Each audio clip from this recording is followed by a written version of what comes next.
Cape Huay. Welcome to Fortescue Bay. This is an absolutely gorgeous spot of the world. I'm picking up this adventure having just done Bivouac Bay. I bought a bivouac and thought the best place to use it first would be at Bivouac Bay. And I've got the footage for that, but I've not uploaded it yet and we'll have to do that soon. That's a really cool spot of the world too. Basically anywhere in Tassie is great. Today's adventure though is the Cape Huay track. It's a power montage of heaps of stairs. And whenever entering a national park, make sure you clean your boots. Most places will offer you the facilities like this to clean your boots. But if they don't, then, dump them in the ocean or whatever. The reason they do that, and I alluded to this with the Kelly Basin episode, the reason they do that, they don't want foreign plant species introduced to that national park. So Kelly Basin has seen a rise of thistles over the past bit, and that's quite sad. Kelly Basin's a beautiful place. Do what you can to protect it. As I said, today is a montage of stairs. There are so many stairs at Cape Huay. It's very easy to just get super focused on the track. And if you're not very fit, you'll know about it very quick. I knew about this very quickly. But the good thing about taking a camera around is whenever you stop on the stairs, it's not because you need to catch your breath, but because you need to take a photo. Tips for the future. You're welcome.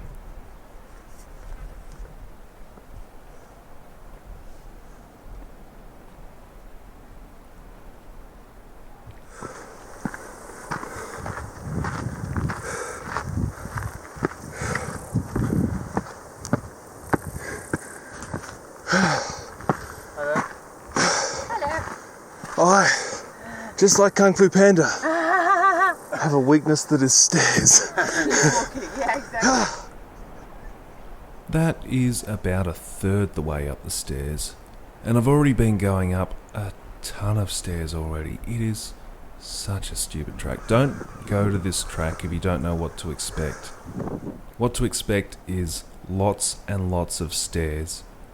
Also, if you're coming to this track, it's worth stopping in Sorel. That's the last supermarket on the way through. There's fuel stations and a few little bakeries around that area. But if you're not prepared when you get past Sorel, well, you need to basically head through to Port Arthur to grab some snacks for the journey. Federation Chocolate's on the way. That's a great place to stop. In fact, I stopped there after this to... More on that when we get there. But today's episode, the first time I did this track, I had quite a cool little revelation about focus. Now, our focus is an interesting thing. As you can see here, I'm doing a bit of hiking. And while doing this, I can be so focused on the track, so determined to get to the end, so intent on pushing through the hard parts to the end of the track that I don't stop and look around. I don't focus on the beauty of my surroundings. I don't stop and focus on the magnificence of creation. I don't notice the gloriousness of nature around me. I instead focus on how hard the track ahead looks, but take no notice of how far I've come. Look at how difficult this track is. You can see I am sweating like a pig in a rainstorm. It's super sweaty, and the stairs just keep going on. It's very easy to focus on the difficult times and the difficulties that is this track. This is like the path of life. Sometimes we're too busy to stop and notice the beautiful people around us. Sometimes we're just too focused on where we are going to notice the magnificence of the journey. And sometimes the aspirations we have are so strong, they get in the way of our relationships with people. Or sometimes we're too focused on our struggles to notice how far through them we've pushed. In the Bible, it says, "In a race, all runners run, but only one receives the prize. Run that you may obtain it." We're told our sole focus is to be on the end goal, on the prize at the end. But the Bible also encourages us to love one another with brotherly affection. What this means to me is, on the path of life, be focused on the goal, but also look around. Notice the beauty in others. Notice your own struggles, but also notice how far through them you have pushed. Take interest in others and encourage them through their life also, but also look around and build others up rather than tear them down. You are fearfully and wonderfully made. You have been crafted by the greatest artist. You are worth honouring. You are valued, and I hope that my actions towards you reflect your innate honour and your innate value.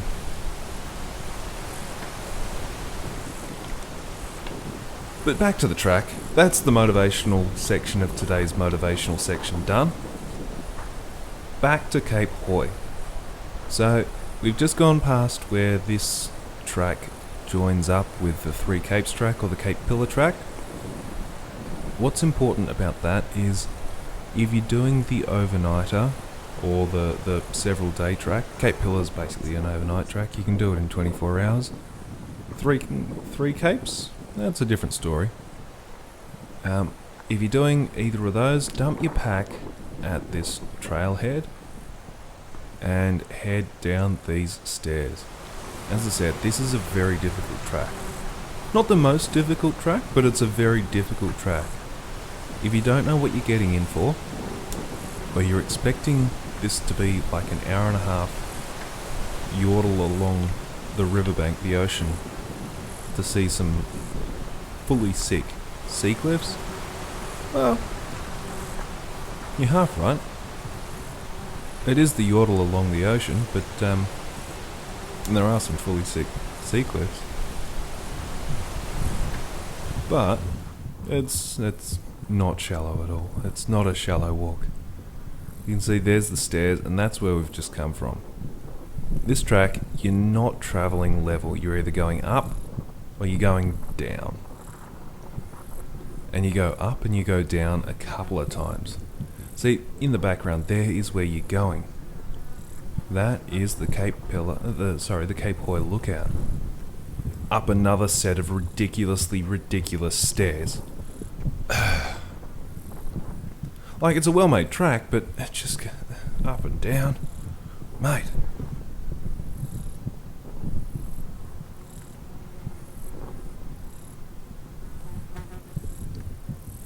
The cool thing about this, and it was pointed out to me by those people there, when you look over to the right, there is very, very...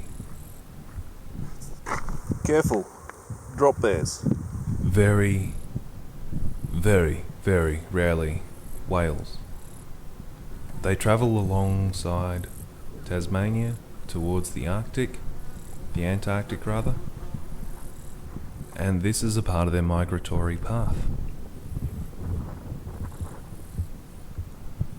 Unfortunately, you're 100 and something metres up, and it's and they're a couple of 100 metres out as well, so you're not going to get a very clear view of it, but it's like adding icing on the cake. When you see the true magnificence of Cape Huay, it's just amazing. Then to throw in the natural wonder and and the extra special view of a whale, it takes it to the next level.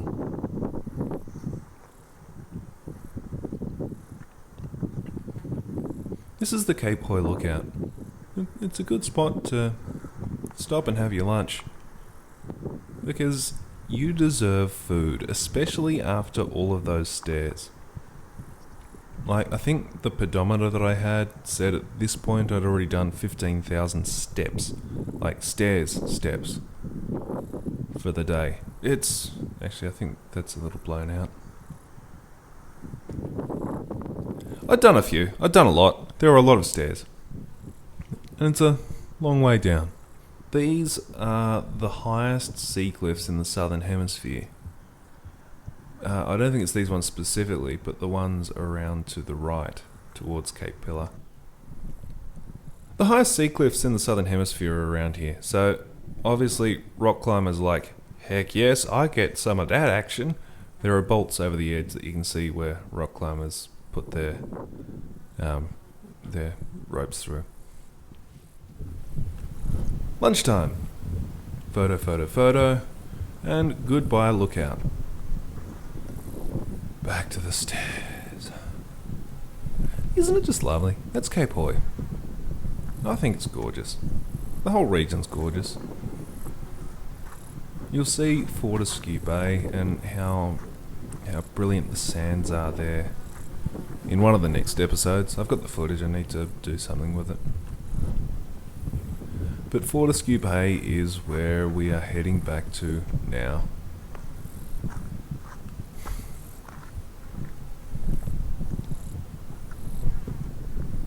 That's the stairs that we've gone down. Like, the track is very, very, very well made. There's no denying that.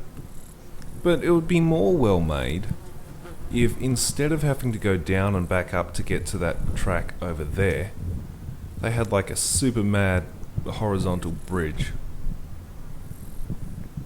Or an escalator. Yeah, I reckon an escalator.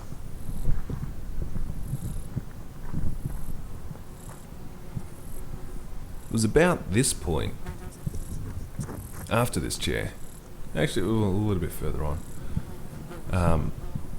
you might know me well enough to know that I'm a bit of a prankster, so when I saw those people on the track, as I got down there, I just, like, you can see how I could very easily be mistaken for a park ranger.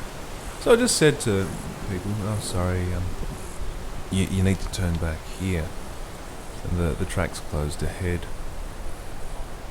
What? Why on earth is it closed? Well, you know, they're doing maintenance and the visibility today is just horrible. You can barely see your hand waving in front of your face. Really? Yeah, and the drop bears have already taken 2 or 3 people. The look of shock and horror on these tourists' face was absolutely priceless. And then I said that they were joking, and it was met with the loudest "Ah! I wasn't fooled!" from all of them who were clearly fooled like 3 seconds earlier. It's fun being that level of evil. Like, imagine you've just walked down 30 flights of stairs and someone said, oh sorry, stairway's closed down here, you need to go back up to where you came from.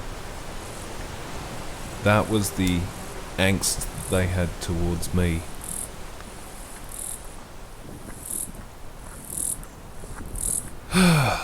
Back on the track, back to the track. Oh, also, if you have any cool pranks that you like playing on people while doing these walks, hit me up in the comments.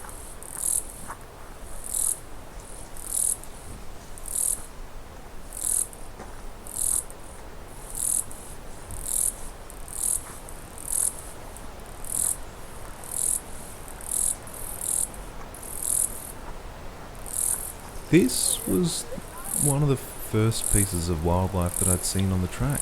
Now, you saw I had steak for lunch.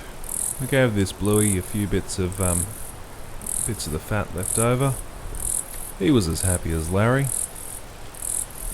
You're not really meant to feed animals, but it's fun to do. Plus, he'd just been harassed by a couple of tourists going the other way. Don't harass the animals when you come to these tracks.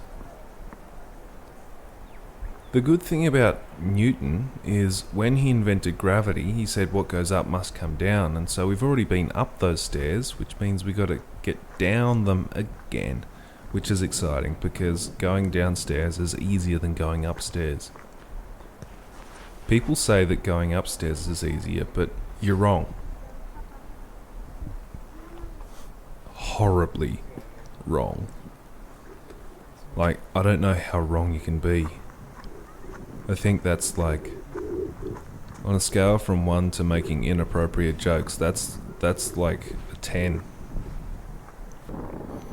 Oh, I'm excited to get back.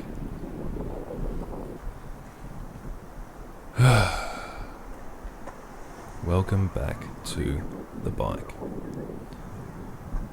Again, I encourage you, if you were doing this walk, I think it's worth doing, but if you're doing this walk, make sure you have adequate supplies. I met someone in the car park that said, "Hey, do you have any food? We thought there would be cafes on the way, or bakeries rather." And I gave them a couple of packets of muesli bars that I had left.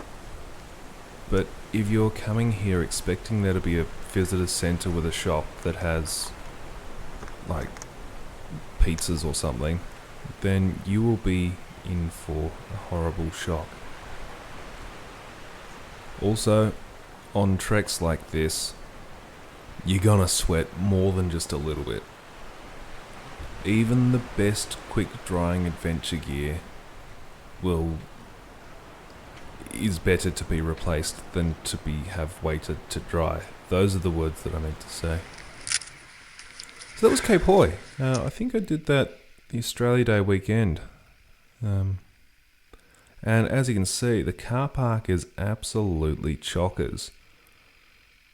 If you're going to stay at if you're going to stay at Fortescue Bay, you need to book a campsite.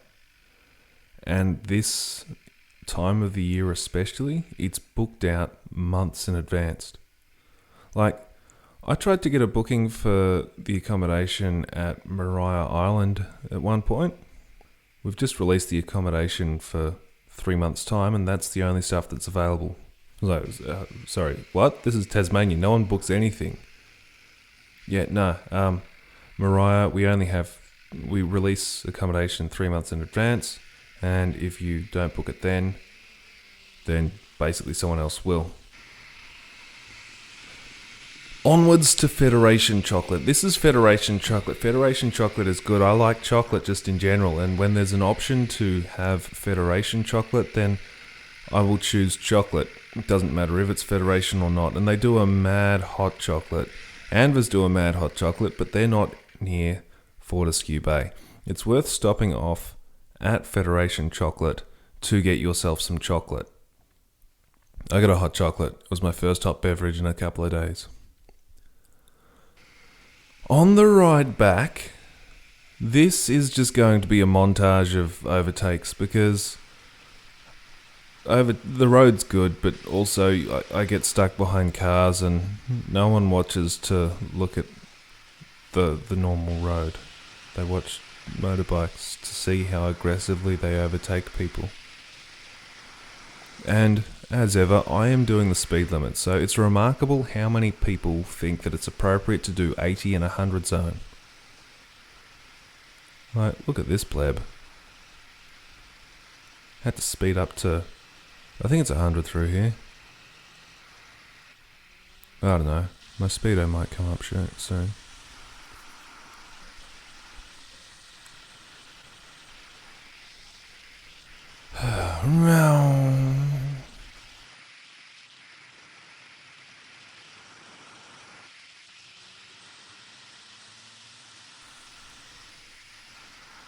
Tassie is so good for motorbikes. There are so many great roads just out of the city. Like, look at how gorgeous that view is just out from Denali.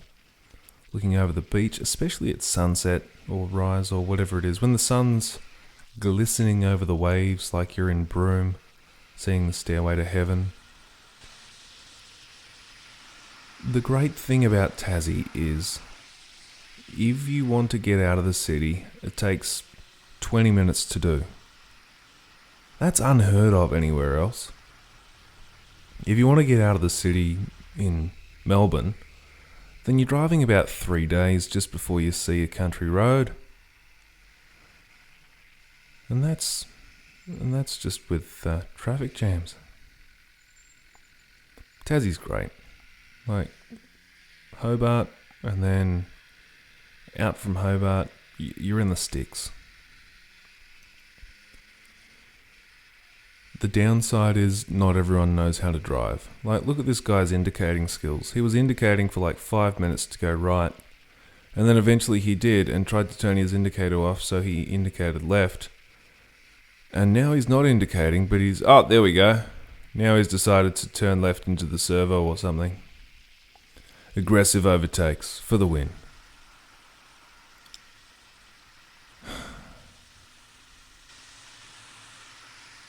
Now that lockdown's over, I'm looking forward to doing this again.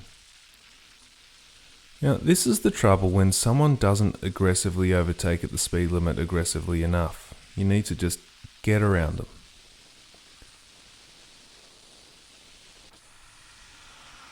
Cheers, mate.